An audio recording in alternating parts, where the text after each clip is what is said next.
Magandang umaga po sa inyo. Tayo pong magkape at pandasal. Si Bishop Chito Tagli po ito ng Diocese ng Imus, Cavite. Sa umagang ito, pagnilayan natin, maglingkod ka ayon sa iyong kaloob.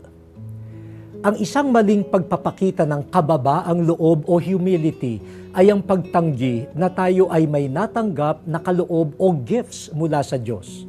Ang galing mong magluto, di naman, tsamba lang yan. Ang galing mong magsulat, hindi, nakalusot lang. Pero pag hindi mo naman binati, naghahanap ng pansin. Bakit kaya hindi ako pinupuri? Bahagi po ng makatao at makadiyos na pamumuhay ang pagkilala sa mga iba-ibang kaloob na pinagkatiwala sa atin.